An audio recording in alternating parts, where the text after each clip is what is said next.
Okay, let's continue on our look at Laplace transforms, extending the table. So basically, this will get us up to the point where Laplace transforms can do second order differential equations as good as the techniques that we've seen before. Okay, so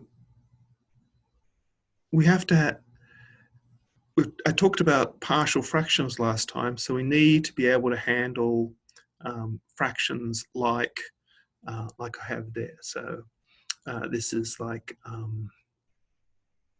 linear factors with a multiplicity greater than 1. We can, if m equals 1, we know that how to handle that because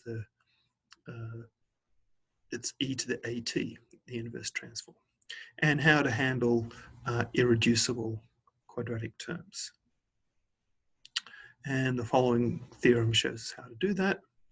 So for any piecewise continuous function f of exponential order, the Laplace transform, well, if we take our function and we multiply it by an exponential function, that just does a shift in the Laplace transform. And multiplying by t in the t domain is the same thing as taking the derivative in the s domain. Okay, and that helps us, right? Because if you look at our partial fractions that we have here, for a start, we see things like s minus a to the m, right? We see shifts in s, and so back in the t domain, that corresponds to multiplication by the exponential. And we see powers, right? We see that m and the n. Well, what happens when we take the derivative of those things? Taking the derivative of those things is the same thing as it's going to increase the power of 1 in the denominator. And so back in the t domain, we see that's the same thing as multiplication by t. Okay, so this is going to handle all this. So first, let's just prove those things, and it's just from the definitions. So the Laplace transform of an exponential function times a function, exponential times a function. Well, we just plug it into the definition of the Laplace transform. We see we've got an e to the minus st times an e to the at. We can kind of bring them together. We get s minus a now.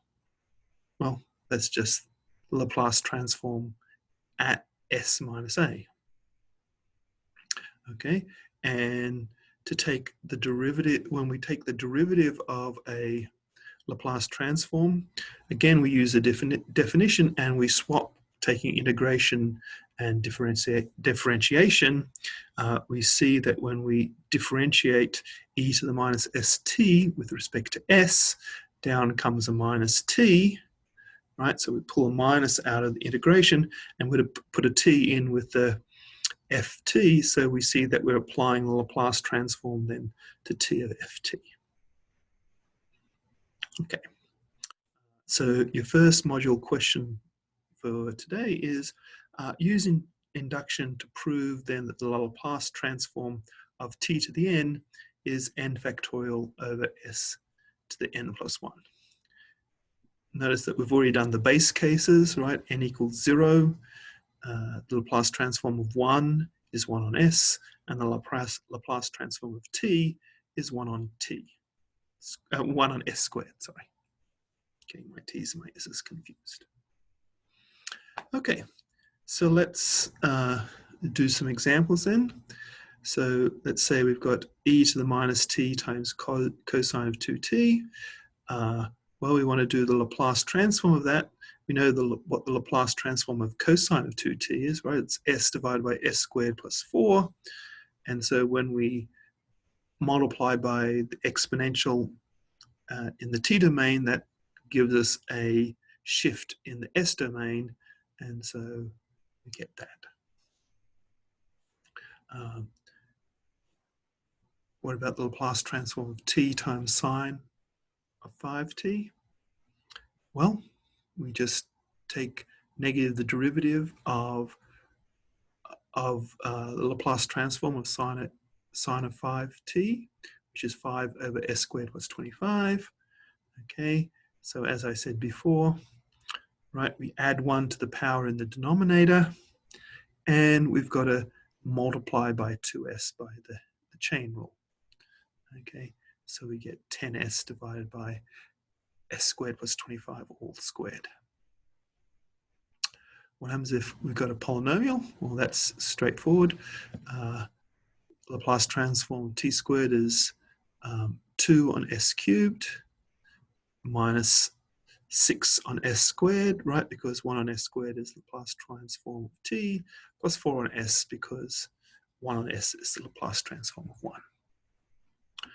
Okay, and now here is a really complicated function that we're taking the Laplace transform. This will only turn up, right, if we get a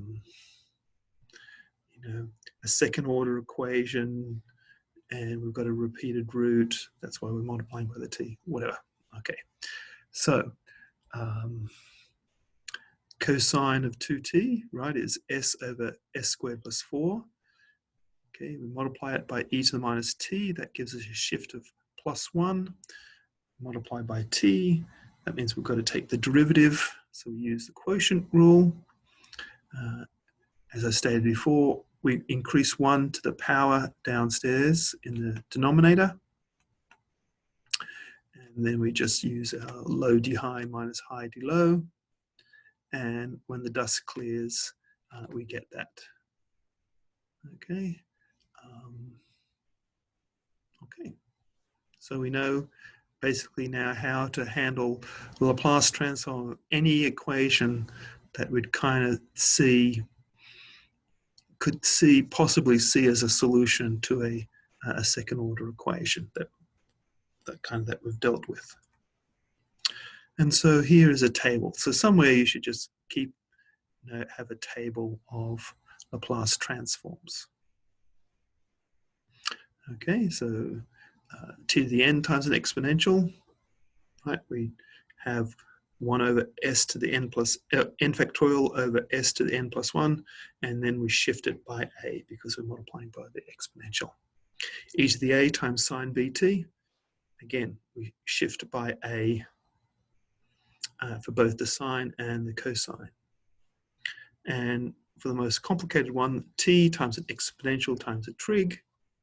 Right, we start off with our trig, we shift it by a, and then we take its derivative, and we get that there. Okay, so let's do some examples. So let's say we want to take some inverse Laplace transforms. Okay, so this is one we actually did in the last module, right? Because we had 2 over s to the 4th plus 2s cubed plus 2s squared. We did partial fractions to split it apart, right? Because first we factorized the denominator. We had s squared times s plus 1 squared plus 1. Okay, so we know what the partial fraction decomposition of that is. We put it back together. And so then we've got to just line up the coefficients of the numerators, which we solve. And we got this partial fraction decomposition, minus 1 on s plus 1 on s squared plus s plus 1 over s plus 1 squared plus 1, right? Minus 1 on s, inverse transform of that is minus 1. 1 on s squared, inverse transform of that is t.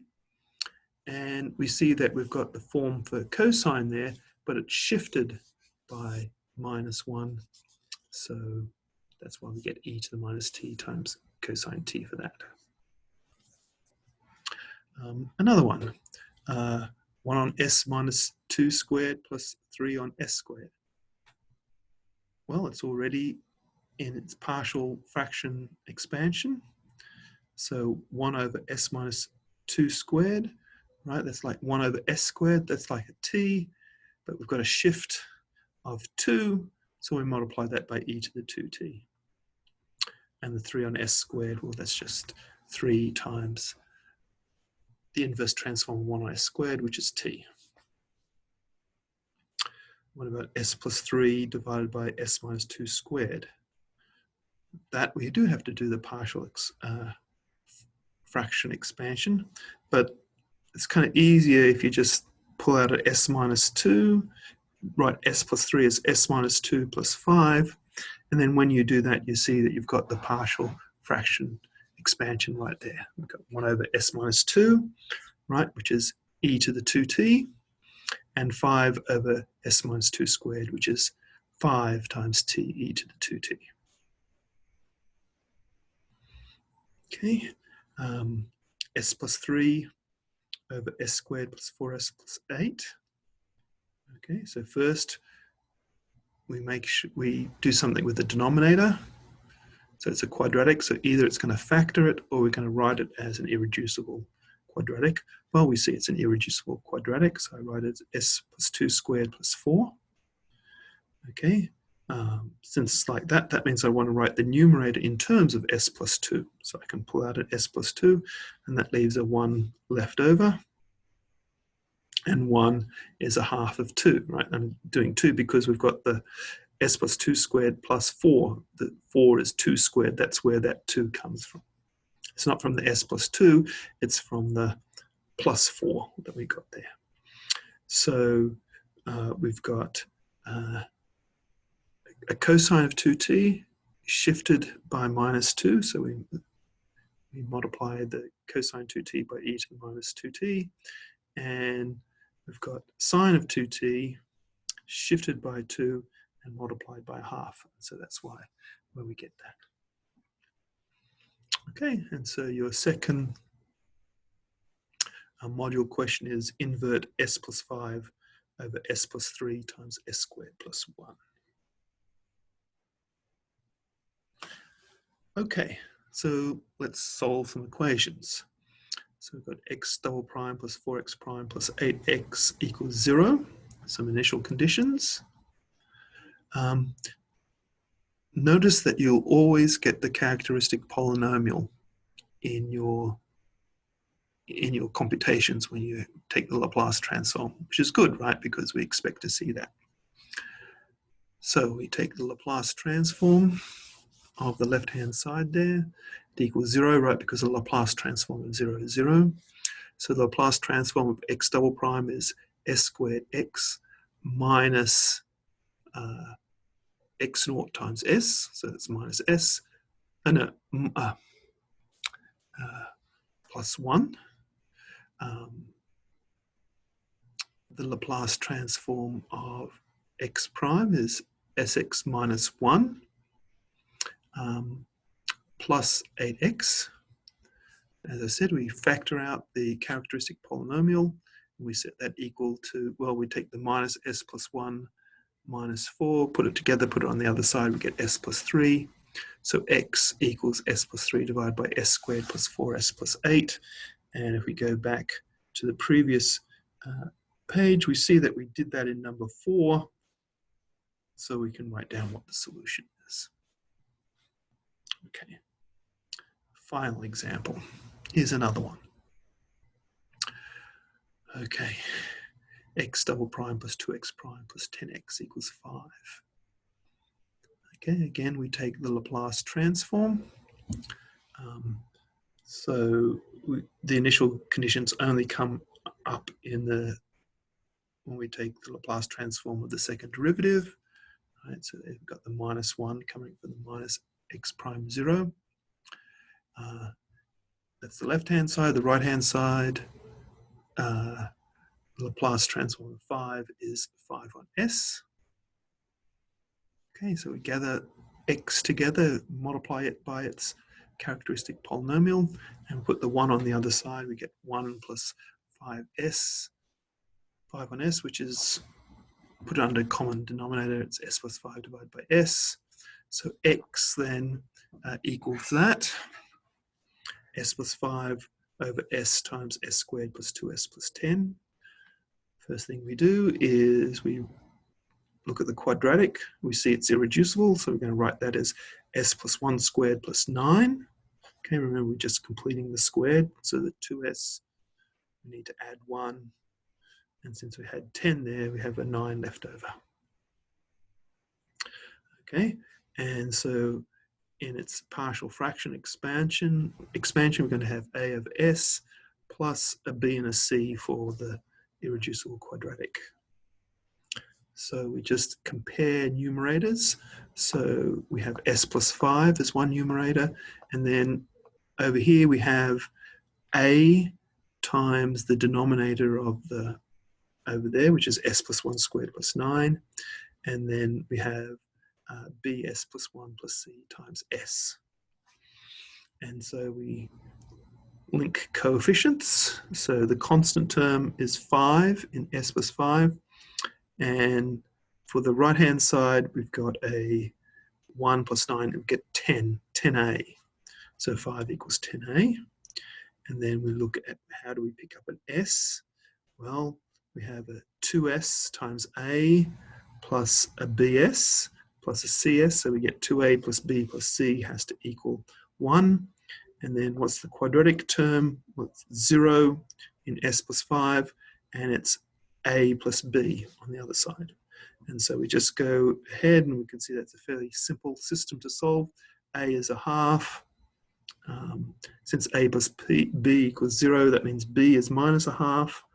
And then from the other one, 1 equals 2a plus b plus c. We see c equals a half. And so then we can just write down the solutions to that problem right there. We get a half. We have to multiply that by a third, right? Because the frequency of the sine and cosines is 3. So we want to have c is 3 times something. And so 3 times something equals a half, so that something has to be a 6. So that's why the coefficient of e to the minus t times sine 3t is a 6. Okay, and so in the final 2 modules, we're going to kind of look at the extra things that Laplace transforms gives us.